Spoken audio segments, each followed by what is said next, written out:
Hi, in this video we are going through the emails and custom CSS settings within the Social Review Engine plugin.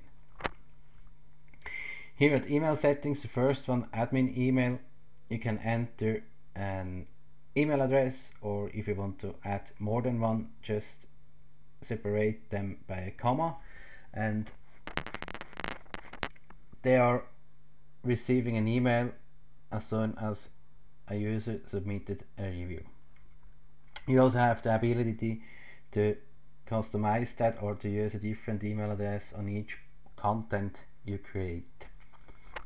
Then here you can customize the email message you are receiving, so you can customize your own one, and the plugin does also send an email to the user who submitted the review just after you approve that, or if you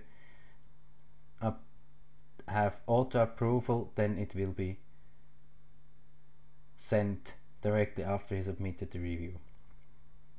You have some shortcut tags like this one, which you can use within the templates. They are listed all here, so you can customize completely the message. You can include whatever you want within this message. Maybe you want to offer a coupon, you want to offer some report for the review or whatever, you can include that within the message. After you have changed that, just click on Save Changes and then it will be ready. Then of course you also have the ability to add the subscribers, to add the users who submitted the review to your list. If you want to do that, activate it first, and then you can just copy. I have the form here. Make sure that you just use the HTML form. Please do not use another JavaScript or whatever. It has to be HTML form, like it says here, the HTML code for your opt-in form. And this, if you check that one, it will add a checkbox. Oh, sorry, after you enter the form, then it will scan the form and it will show the fields you have within the form. So the email field you can select if it didn't match it, the name field, if it didn't match it, you can select another one, or you can check the box if you don't want to use the name field, or if you only want to have the email. And back to the activation opt-in form checkbox, I'm going to save that. So if you add it, if you check the box, then it will appear underneath the form, and the user needs to check or has the ability to check or uncheck it for being added to your list. The text there, you can customize it here, so everything is customizable, and you leave with that, you leave the option to the user if you want to be added to the list or not. Custom CSS, if you want to customize the look, or if you want to customize something, if you think something doesn't look right on your site. If you use Google Chrome like I have here, you just can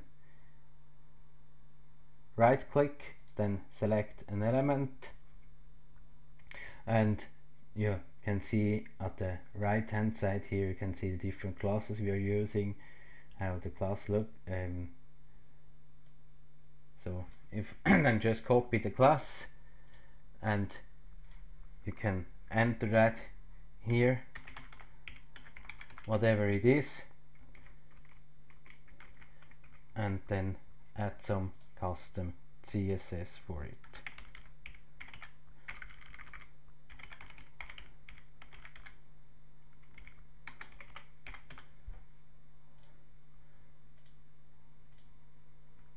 So we are going to use that correctly.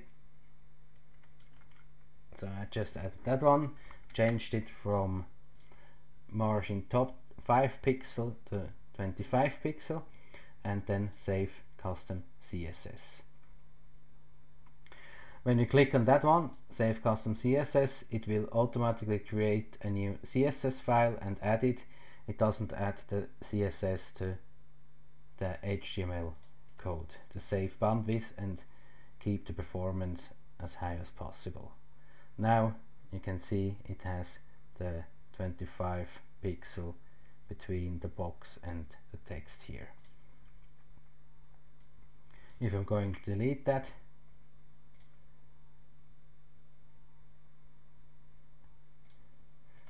I'm just going to show you.